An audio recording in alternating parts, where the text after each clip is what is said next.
I think Jamie Dimon was talking about how great his company is, and just wanted to clarify that. I'm not all that concerned about what Jamie said. At the same time, though, it does go to the power of the Chinese Communist Party to make Jamie Dimon, who does not normally back down, change his views. It goes to this power, though, that China has over corporate America. You think about Marriott International canceled a conference of the Uyghurs who are being persecuted in China, and they wanted to have a conference about how to not be persecuted anymore and how to stand up for themselves in the United States, and Marriott canceled the conference. Yeah, now that's basically picking sides. And what's happening with the Uyghurs is genocide. And for the Marriott Corporation to basically say, we're not going to have a conference at one of our hotels protesting what's going on in Xinjiang, that's crazy. I mean, that I hope, people all across the world are paying attention to this, because Marriott's picking sides, and that's unacceptable.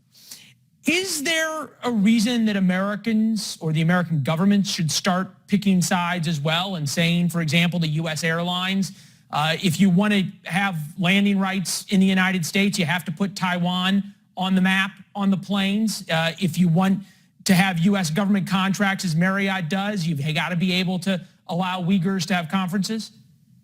No, I don't think the federal government should be dictating things to our businesses. I am a conservative to the core, even when sometimes, I'd love for it to make an opinion statement in a different direction. But the federal government should not dictate to businesses, how they list, where their aircraft are landing, stuff like that. Now, the consumers in America can certainly make decisions to support businesses that are either with us on what's going on in Xinjiang and the Uyghur Genocide. Yeah, there's only about one U.S. celebrity who's speaking up about that, Enes Kanter. Unfortunately. Yeah, very unfortunately and very bravely. Yeah. Enes Kanter of the Boston Celtics. He's staying on it, though. Tweeted today, the owner of the Brooklyn Nets is a coward and a puppet of the Chinese government. Being anti-CCP does not mean being anti-Asian. It's possible to stop Asian hate and stand up against the CCP. Human rights are not Western values. They are universal values. Spineless Joe Tassi, who is part of the Alibaba crew. Boy, it's nice to have at least one celebrity. Yeah, no doubt. I mean, that guy we should have a poster of him, in every kid's room at home. I mean, he's a hero for speaking out on this stuff. And you take folks like LeBron James, who pushed the NBA to conform to China's demands. We all got to remember that too.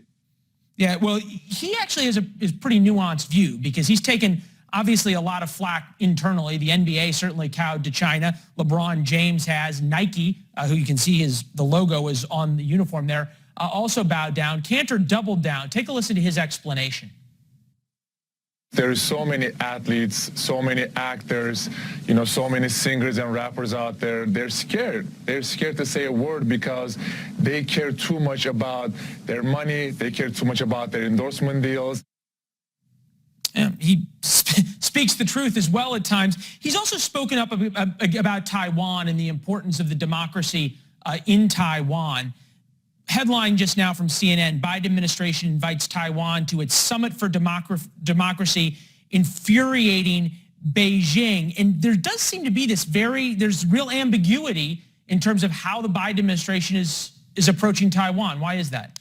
Well, first I want to say, that's our policy. And this is probably going to shock you a little bit, Leland, but I'm okay with President Biden leaning a little bit from ambiguity toward, Taiwan. And there's really two reasons why I think that's appropriate. Number one, this increased bullying from China. Beijing's flights into Taiwan airspace have increased massively. The bullying has increased massively. So having the Biden administration lean a little bit toward Taiwan in the ambiguity thing is, I think, a good thing. And then the semiconductor issue, 60% of the semiconductors are made in Taiwan. We need to make this very clear that we believe in the one China policy, but this is about peaceful, going forward in a peaceful way, not threats to Taiwan.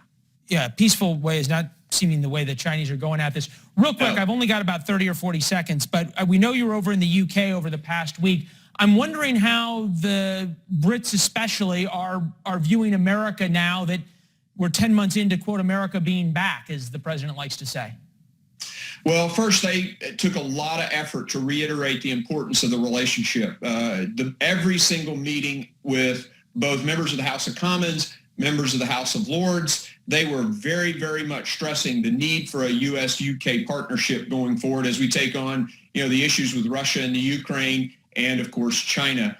So despite their hurt feelings and anger over the withdrawal in Afghanistan, they know this relationship's important, and so do we. Yeah, it certainly is.